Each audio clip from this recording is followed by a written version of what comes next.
the inside has become total vacuum, so the doorway gets sucked in.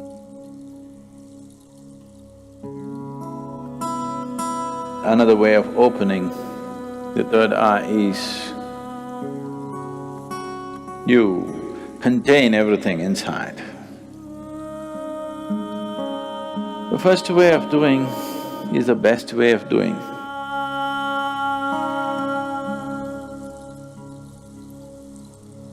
The most significant aspect of Shiva is that he opened his third eye. All the other things, he danced, he meditated, married twice, did so many things, that's not the thing. He opened his third eye.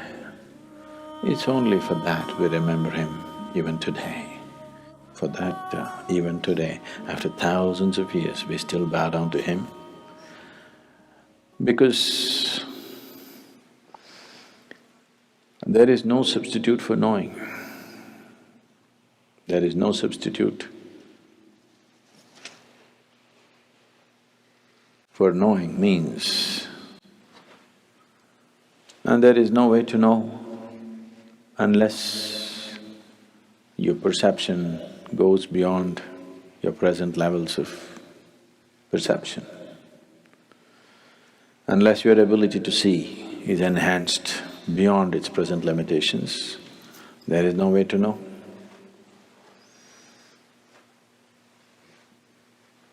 To know is to be free. So,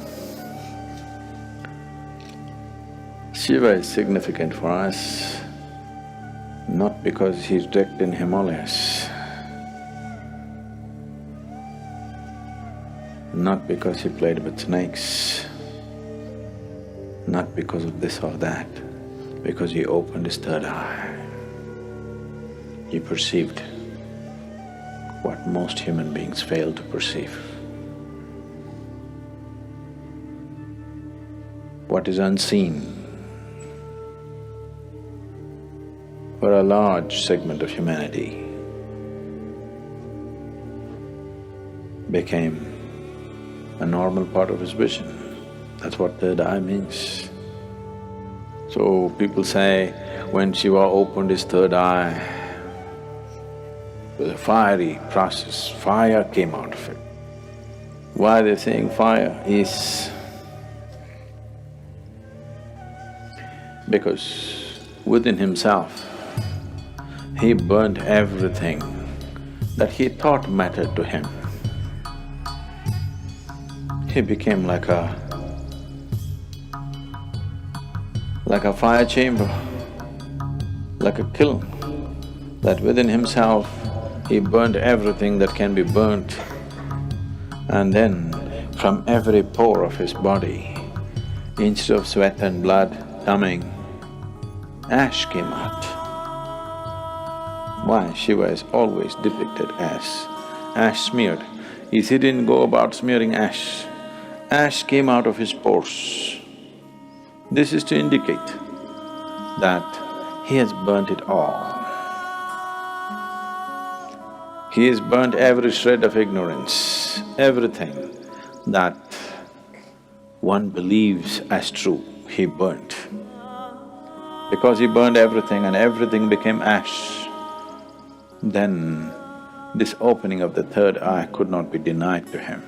When it opened, people saw fire because the inner chamber was burning. There are two ways of opening the eye.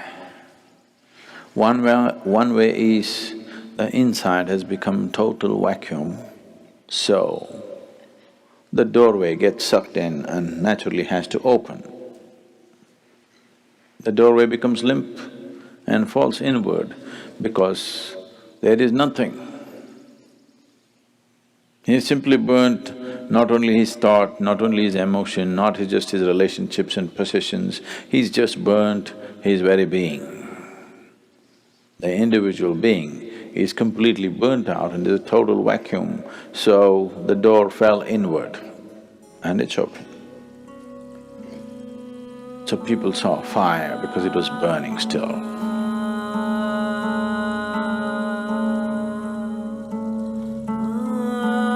Another way of opening the third eye is you contain everything inside. Everything is contained. You did not find any expression for your thought, any expression for your emotion, any expression for anything. You could not even utter a word. See, if you remain silent for 4 days, on the 5th day, you feel like singing suddenly. If you don't know how to sing, you want to howl like a wolf. Huh? Because you want to let go. You didn't let go anything, so much pressure built up, and this door got knocked open from inside. This is another way to do it. The first way of doing is the best way of doing, because if you open it by building pressure, it opens up today and again tomorrow it may just shut itself. Or before enough pressure builds up and this opens, something else freaks in you and you run away, yes? Because the pressure builds up in such a way, if you have to hold it, you need…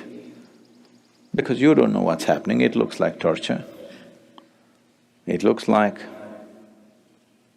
7th degree torture.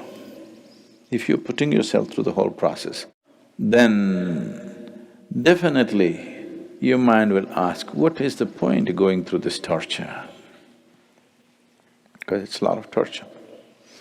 Not letting a single thought find expression, not letting a single emotion find expression, not uttering a single word, not finding expression to a single opinion that arises in your mind, single idea that arises in your mind.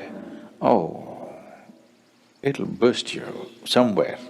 If you hold everything intact, this will open, otherwise something else will freak. But you are a little… you're diplomatic. You believe in the middle path. That means you don't wish to get anywhere. People who believe in the middle path, they're determined not to get anywhere in their life. Middle path means just your comfort zone. Neither this nor that. Either you become empty, the sheer power of vacuum will open it, or you build up pressure in you, it'll burst open. Two ways of opening. Middle path means you are a professional bullshitter. Really. Full-time bullshitter you are, not professional. Profession means they do it only part-time, right? They do it only certain times of the day. It doesn't matter where you go, you do your own stuff. Middle path. Middle path is a way of not getting anywhere, and after some time thinking, this doesn't go anywhere. Right now you're walking on the street, suddenly you found a big rock, there are only two ways to go, either this way or this way. This way a tiger is growling, this way there's fire burning. You think the best thing is middle path, that is to go into the rock. Obviously this is not going to go anywhere. This will give you good exercise for some time. If you try to go into the rock, it's a good exercise, really, it'll build a lot of good muscle if you take the middle path. It's just that you don't go anywhere.